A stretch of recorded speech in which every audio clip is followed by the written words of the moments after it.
من الشيطان الرجيم. بسم الله الرحمن الرحيم. يا أيها الناس اتقوا ربكم الذي خلقكم من نفس واحدة وخلق منها زوجها وبث منهما رجالا كثيرا ونساء واتقوا الله الذي تساءلون به والأرحام إن الله كان عليكم رقيبا. صدق الله العظيم. بسم الله الرحمن الرحیم. آج 4 شعبان المعظم 1442 ہجری بمطابق 18 مارچ 2021 بروز جمعرات ہم سورہ نساء کی تفسیر کا درس کی شکل میں آغاز کر رہے ہیں. سورۃ النساء مدنی سورت ہے. 176 اور ایک روایت کے مطابق 177 آیتیں ہیں. 24 رکوع ہیں. لفظ نساء اس کا ترجمہ ہے عورتیں. یعنی یہ پوری صورت اسی نام سے ہی اللہ تعالیٰ نے مختص کی ہے. نساء یعنی عورتیں.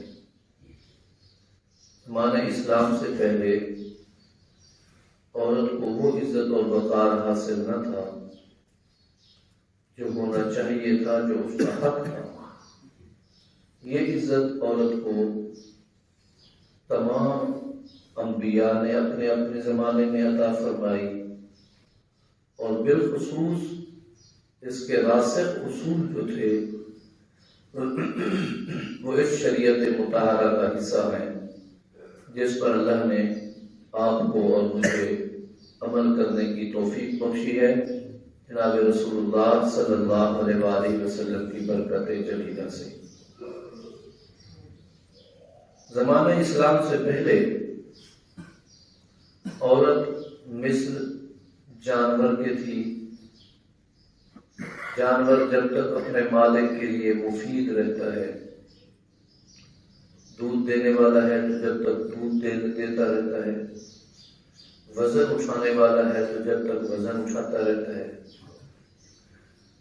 ہل میں جوتا جائے یا کنووں پہ اسے جوتا جائے پانی کے لیے، تو جب تک وہی اغراض پوری کرتا رہتا ہے تو جانور کی اس کے ساتھ محبت اور چاہت اور ہوتی ہے. جیسے ہی ان کی ضرورتیں ختم ہوتی ہیں اور وہ اس قابل نہیں رہتا تو پھر اس کو ذبح کر دیا جاتا ہے یا بیچ دیا جاتا ہے. زمانہ اسلام سے پہلے یہی حیثیت تھی. لیکن رسول اللہ صلی اللہ علیہ وآلہ وسلم کی برکت جلیلہ سے اور آپ کے احکامات کی وجہ سے عورت کو اللہ نے شان عطا فرما دی. آپ ارشاد فرماتے ہیں مجھے تمہاری دنیا کی 3 چیزیں بڑی پسند ہیں. حبب الی من دنیاکم ثلاث. دنیا کی 3 چیزیں مجھے بڑی پسند ہیں. الطیب والصلاۃ والنساء. خوشبو پسند ہے، نماز پسند ہے اور عورت پسند ہے. ایک جگہ پر الفاظ ہیں الطیب والنساء وجعلت قرۃ عینی فی الصلاۃ. میری آنکھوں کی ٹھنڈک نماز ہے. تو عورت کو آپ نے اپنی پسندیدہ چیز قرار دے کے وہ عزت بخشی جو اس سے پہلے اس کے پاس نہیں تھی.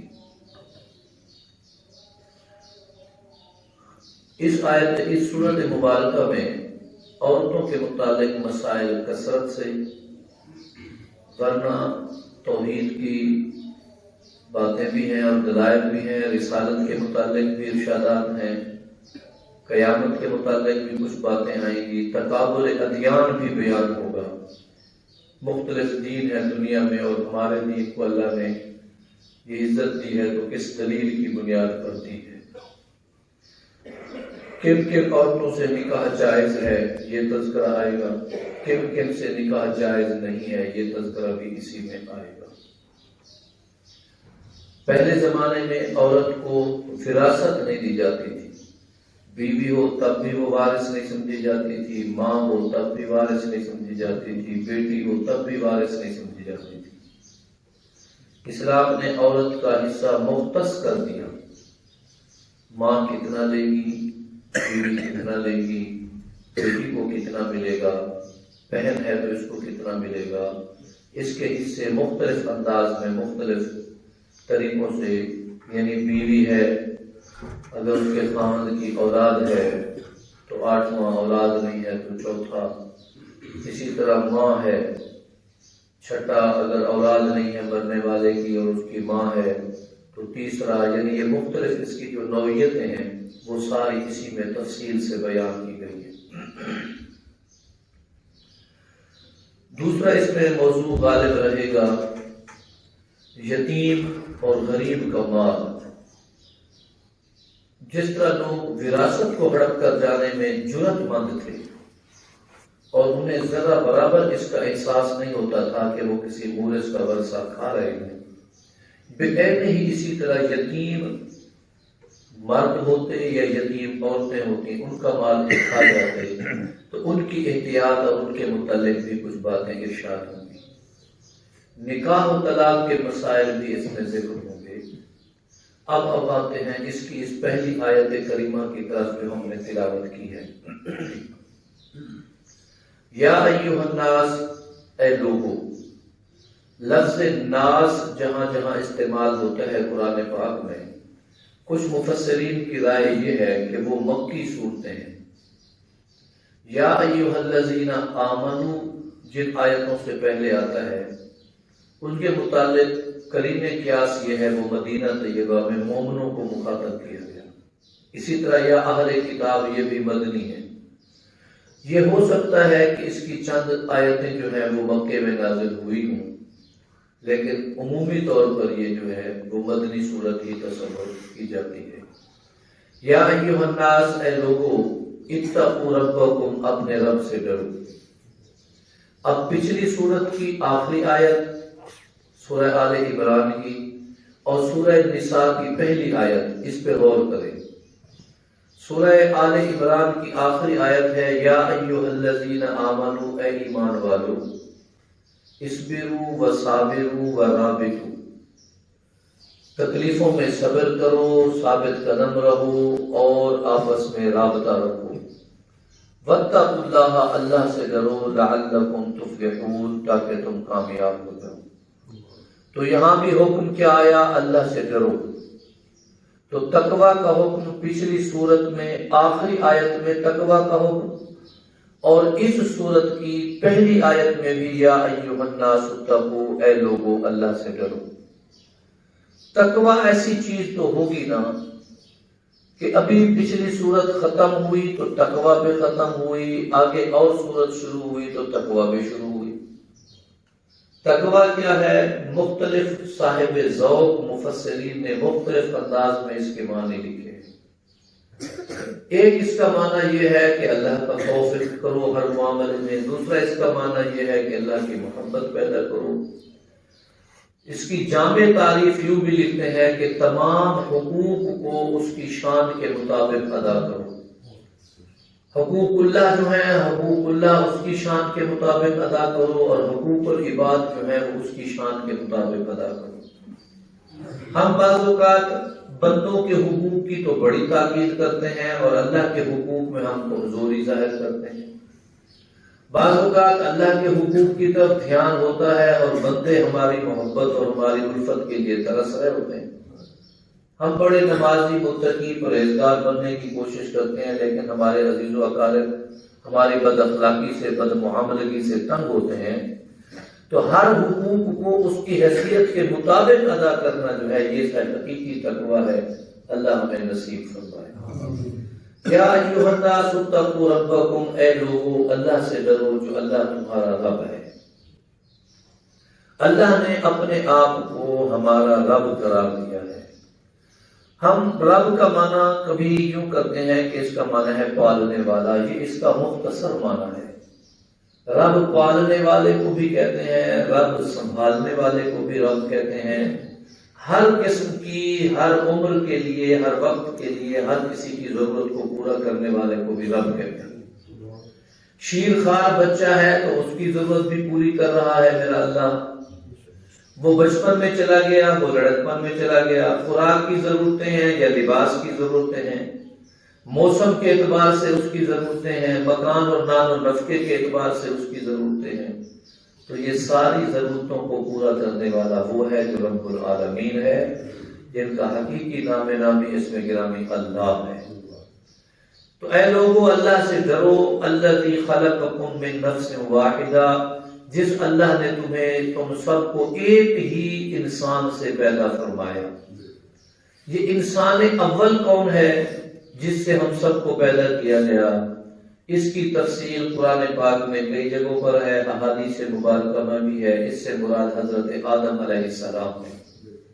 اللہ تعالیٰ نے سب سے پہلے حضرت آدم علیہ السلام کی تخلیق فرمائی، فرشتوں کو حکم دیا کہ زمین کے مختلف حصوں سے مختلف زمین کی مٹی اکٹھی کی جائے، سمندر اور پانی جتنا بنایا گیا کہ کوئی پانی نمکینا تو کوئی کڑوا اور کوئی میٹھا، ان سب میں سے تھوڑا تھوڑا پانی اکٹھا کیا جائے۔ اس کی تفصیل کا خلاصہ یہی ہے، پھر اس کو گوندا گیا اور اس شکل کی ایک مورت اور تصویر بنائی گئی جو آج آپ کی اور ہماری شکل ہے۔ پھر اللہ تعالیٰ فرماتے ہیں میں نے اس میں خلقتہ بیدیہ، میں نے اسے اپنے ہاتھ سے پیدا کیا، ونفخت فیہ من روحی، میں نے اپنی روح اس میں پھونکی تو پھر یہ انسان بن گیا، حضرت آدم بن گیا۔ تو ہم سب کو اللہ نے دنیا میں جس بھی چیز کو اللہ نے پیدا فرمایا تو اس کے لیے ضابطہ تھا، وَإِذَا قَضَىٰ أَمْرًا، جب اللہ کسی کام کے بنانے کا کرنے کا فیصلہ کرتے ہیں فرماتے ہیں تو اس کام کو کہتے ہیں کن، ہو جا، فیکون، اور وہ ہو جاتا ہے۔ آسمان کن سے بنا، زمین کن سے بنی، ستارے کن سے بنے، سونا چاندی کن سے بنا، پانی ہوا فضا کن سے بنا، لکڑی پتھر مورت ہر چیز کن سے بنی، لیکن جب انسان کے بنانے کی باری آئی تو اللہ فرماتے ہیں میں نے اپنے ہاتھوں سے بنایا۔ یہ ہمارے لیے اتنا بڑا اعزاز اور عزت ہے کہ ہم اس کا حق ادا نہیں کر سکتے۔ آگے ارشاد فرمایا وَخَلَقَ مِنْهَا زَوْجَهَا، اللہ تعالیٰ نے اس سے اس کی بیوی کو پیدا کیا۔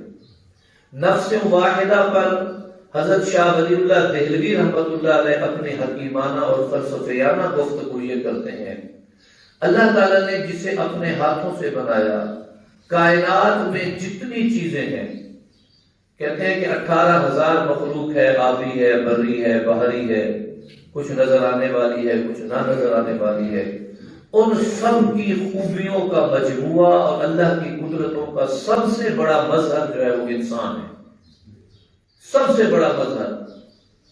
پہاڑوں جیسی سخت چیزیں بھی اس میں موجود ہیں، پانی جیسی نرم چیزیں بھی اس میں موجود ہیں، ہوا فضا خلا جیسی چیزیں بھی اس میں موجود ہیں، اور زمین میں اگر کہیں سختی ہے تو اس میں وہ سخت مزاجی موجود ہے، کہیں نرمی ہے تو نرم مزاجی موجود ہے، اس میں قوت بہیمیہ بھی موجود ہے، اس میں قوت حیوانیہ بھی موجود ہے، قوت شامانیہ بھی موجود ہے، اس میں ملکوتی فرشتوں جیسے صفات بھی موجود ہیں، جنات جیسی شرارتوں کے عناصر بھی بعض لوگوں میں پائے جاتے ہیں۔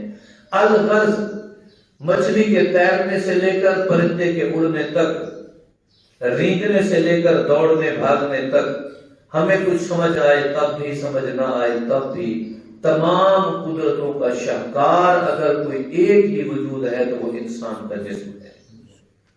ڈاکٹروں نے اس پر بڑی محنت کی، اس کے نظام انہضام کو دیکھا تو اتنی لمبی کتابیں لکھ ڈالی کہ 20 برس پڑھنے کے بعد بھی ڈاکٹر کہتا ہے ابھی اور چیزیں باقی ہیں جن کا مجھے پتہ ہی نہیں۔ ایک آنکھ کے سسٹم کو دماغ سے جڑا ہوا دیکھا تو ان باریک رگوں کو جب اس نے مناسب شکل میں بنا کر سمجھنے پرکھنے کی کوشش کی تو آج تک وہ آنکھ کے اس نظام کو حتمی طور پر نہیں سمجھ سکا۔ کہتا ہے ابھی اور چیزیں باقی ہیں جو ہم پہ نہیں کھل رہی۔ اسی طرح کسی بھی ایک چیز کو دیکھتے چلے جائیں تو اللہ نے اپنی قدرتوں کا شاہکار بنایا. کہتے ہیں کہ مالائے اعلیٰ کے نیچے اگر اللہ کی قدرت کا سب سے بڑا شاہکار ہے تو وہ انسان ہے. وَخَلَقَ مِنْهَا زَوْجَهَا، پھر اس انسان سے اس کی بیوی کو پیدا کیا. بیوی پیدا کرنے کے مختلف فوائد جو ہیں اللہ تعالیٰ نے قرآن پاک میں رکھے ہیں. ان میں سے ایک فائدہ یہ ہے اللہ تعالیٰ نے لِتَسْكُنُوا إِلَيْهَا، تمہارے سکون کے لیے اسے بنایا. ایک جگہ پر فرماتے ہیں مودۃ و رحمہ، اللہ نے اسے تمہاری محبت اور رحم دلی کے لیے پیدا کیا. ایک جگہ پر فرمایا ہن لباس لکم وانتم لباس لہم، اسے اللہ نے تمہارا لباس اور تمہیں اس کا لباس بنایا. اور جسے اللہ نے بیوی بنایا وہ جب انسان اسے قبول کر لیتا ہے تو وہ بیوی صرف اس دنیا تک بیوی نہیں رہتی، پھر وہ برزخ میں ہو، پھر وہ حشر میں ہو، اور پھر وہ جنت میں ہو، وہ اس کی ہمیشہ نکاح میں رہنے والی بیوی ہوتی ہے. کہتے ہیں حدیث پاک میں آتا ہے کہ جب جنتی جنت میں جائے گا، چاہے اسے دنیا کی جتنی بڑی نعمتیں اللہ پاک عطا فرما دے، یہ بیوی اور تمام حور و غلمان کی سردار اور ملکہ ہوگی اور یہ جنت میں اس کے ساتھ ہوگی. اللہ تعالیٰ نے اس کے بڑے حقوق مقرر فرمائے ہیں. اللہ نے فرمایا اسے میں نے حضرت آدم علیہ السلام سے پیدا فرمایا. حدیث مبارکہ میں آتا ہے اسے بائیں پسلی کے سے نکالا گیا اور وہاں دل ہوتا ہے، دل بائیں پسلی کے پاس دل ہوتا ہے، یہ دل کے قریب سے نکالی گئی.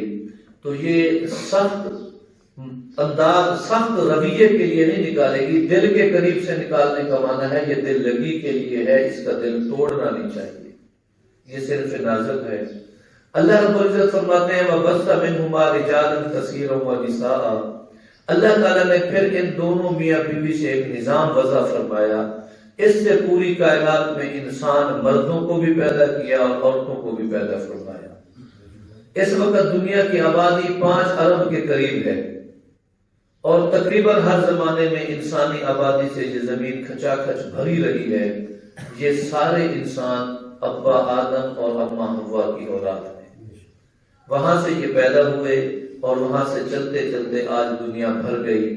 آگے اللہ تعالیٰ فرماتے ہیں ان انسانوں میں ہم نے وَجَعَلْنَاكُمْ شُعُوبًا وَقَبَائِلَ، تمہارے کنبے قبیلے بنا دیے، تمہارے چھوٹے بڑے بنا دیے، امیر غریب بنا دیے، پڑھے لکھے ان پڑھ بنا دیے، ذہین ذکی اور غبی بنا دیے، مالک اور مملوک بنا دیے، خادم اور مخدوم بنا دیے. یہ میری حکمتیں ہیں جن کو تم سمجھ ہی نہیں سکتے.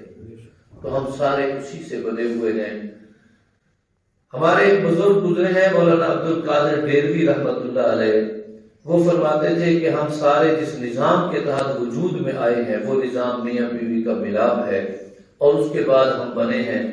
اب ہم میں سے کوئی اپنے آپ کو بڑا سمجھے، کوئی چھوٹا سمجھے، یہ بات اس کی کم فہمی اور کم علمی کی دلیل ہے. وسعت ظرفی یہ ہے کہ جس آدم کی وہ اولاد ہے اسی آدم کی میں اولاد ہوں، جس حوا کا وہ بیٹا ہے اسی حوا کا میں بیٹا ہوں.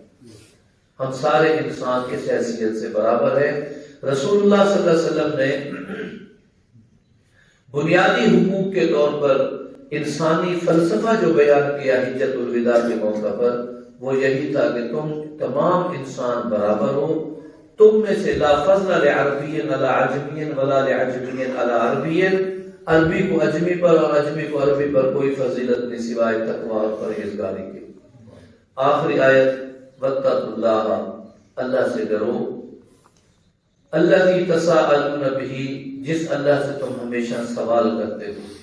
اپنے مشکل معاملات میں، اپنے کسی بھی تنگی اور تکلیف کے معاملے میں جس رب کے سامنے دست سوال پھیلاتے ہو اس رب سے ڈرو، تقوی اختیار کرو. والارحام، رشتہ داریوں کا خیال رکھو. ارحام رحم سے نکلا ہے، اس میں رحم دلی ہے. اللہ تعالیٰ نے یہاں رشتہ داری کا خیال رکھنے کو خصوصیت کے ساتھ بیان فرما دیا. اللہ سے ڈرو اور رشتہ داریوں کے معاملے میں بڑے محتاط رہو. ابا کے کیا حقوق ہیں، امی کے کیا حقوق ہیں، بھائیوں کے کیا حقوق ہیں، بہنوں کے کیا حقوق ہیں. بعض اوقات ہم اپنے غیروں کو اتنا فائدہ دے رہے ہوتے ہیں جتنا اپنوں کو نہیں دے رہے ہوتے. بعض اوقات ہماری محبتیں، ہماری توجہ اور ہماری ترجیحات اجانب پر اتنی ہوتی ہیں کہ ہمارے اقارب ہم سے مایوس ہو جاتے ہیں. یاد رکھیں یہاں والارحام کا لفظ اس بات کا اشارہ کر رہا ہے کہ آپس میں جو صلہ رحمی ہے اس کو ترجیح دیں۔ حدیث مبارکہ میں آتا ہے کچھ کام ہیں تو بڑے مشکل، اگر تم نے کر لیے تو فائدہ بڑا ہوگا۔ سل من قطعک، جو تم سے نہیں تعلق جوڑنا چاہتا تم تعلق جوڑتے رہو، تم تعلق جوڑتے۔ وَأَعِنْ مَنْ حَرَمَکَ، جو تمہیں محروم کرتا ہے وہ کرتا رہے، جب تمہاری باری آئے تو محروم نہ کرنا، تم انہیں عطا کرتے رہو، تم انہیں دیتے رہو۔ تو بہرحال ہمیں قرابت داری کا بڑا پابند کیا گیا ہے، اور قرابت داری اس کے بڑے حقوق بتائے گئے ہیں۔ اللہ تعالیٰ ہمیں عمل کی توفیق دے۔ اگلی بات سنیں، ان اللہ کان علیکم رقیبا، اللہ تمہاری ہر بات کا نگران ہے، ہر بات کا نگران ہے۔ رقیب اس نگران کو کہتے ہیں،